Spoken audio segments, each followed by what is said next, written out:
everyone, welcome to Kitaabi Cabins. I'm Kritika and here's everything that I read in April. The first one that I read was Project Hail Mary by Andy Weir, also the author of The Artemis and The Martian and the very famous short story The Egg. The premise of the story is that a school teacher, Ryland Grace, wakes up in a spaceship and he does not know what he is doing here. He doesn't even remember his own name. And then he gets some answers as he recalls his memory. He gets to know that he is apparently the chosen one and he's sent on a mission to save the Earth, to save the whole solar system. And there he befriends an unusual creature. The story revolves around that. The story is sciencey, but it will not lose you. The book is about resilience of the human race, how they can survive the hardest of situations. It is about believing in oneself. If you're in a reading rut, this is a perfect pick for you. The next one that I read was Grief is a Thing with Feathers by Max Porter. It's quite an unusual book. So a man loses his wife and he has two sons who are dealing with this grief of losing their mother, and a crow knocks on their door who is metaphorical but not exactly. He is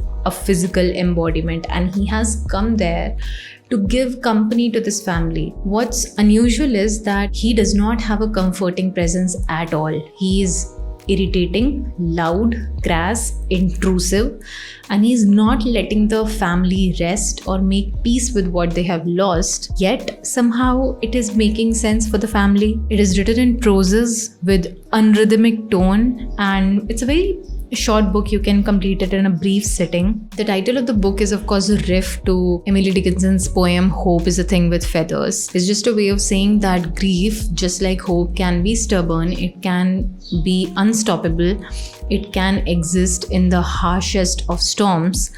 And what is fitting is that the man who has lost his wife, the dad, reads Ted Hughes a lot, and he also wrote a poem called Crow when Sylvia Plath died. In Western literature, there is so much around crows and ravens. Maybe because they were said to carry bad news. They are black, which is the color of funeral in the Western culture, and they're always symbolized that way. In Greek mythology, Apollo's crow was supposed to be white, but because he kept on bringing bad news, he was punished and cursed, and he was made all black, including the eyes. Odin's two crows are named Thought and Memory because memory is where grief lies.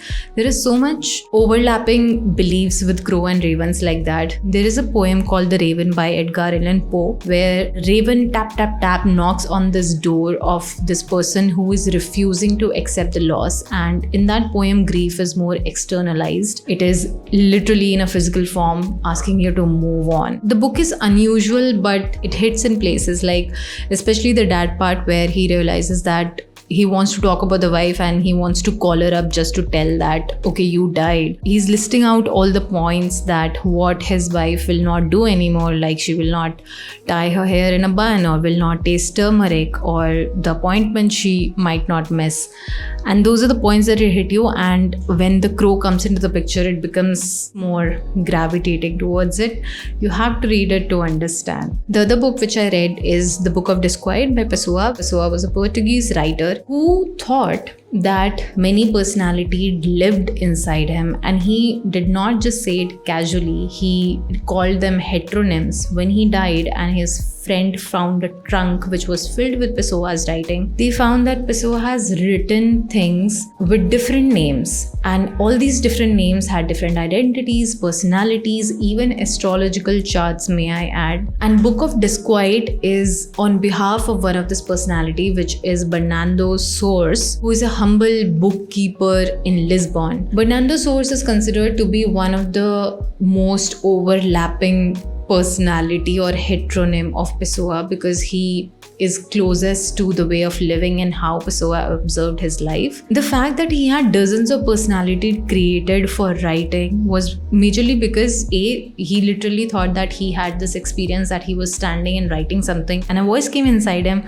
and made him write things, which was one of the characters. And he thought that it is only fitting because we possess so many characters, we possess so many contradictions and personalities and ambiguity. I might believe in something today, but maybe not tomorrow, and I would have different justifications for it. So Pessoa thought that if I am just one single entity as a writer, then I can only have one point of view throughout my life, and he found it to be suffocating. Comes the book of Disquiet. Book of Disquiet is a very observational piece of literature. You can imagine Pessoa sitting on his desk near a window and he's just observing people passing by, their lives, what is happening, their emotions, and he's only observing and analyzing instead of actually being down there on the streets and living life. He is going on to explain that why he couldn't love, or why love came into his life but he was never able to reciprocate it, or he never felt the need for it because he was very comfortable with the solitude that he created for himself. He is going on at length to talk to us about what type of write-up he prefers, that why he prefers prose over poetry. He picks up a topic as daydreaming and he keeps writing about it. You cannot tell the order of these fragments. They are just thrown randomly. There is not a story arc or a character development that is happening. It is plainly just life. But the way of writing is so soothing, so comforting. It's such a nice company to have, because you might have these thoughts so many days and it's good to see someone putting them so beautifully. It's a very comforting book. If you have not picked it up, please do pick it up. Coming to the last one, The Brothers Karamazov by Dostoevsky. I did finish it in April, but I've been reading it for quite a while, and man, it's such an interesting book. It is everything that people talk about. I don't think I can have anything more to say that has not been spoken about this book. It's a family drama, it's a courtroom drama, there is a murder mystery, there is argument on religion and freedom. It is said that this book is a conclusion of his own life and conclusion of all his artistic creations, because it sums up, it wraps up all the themes. And if you've read other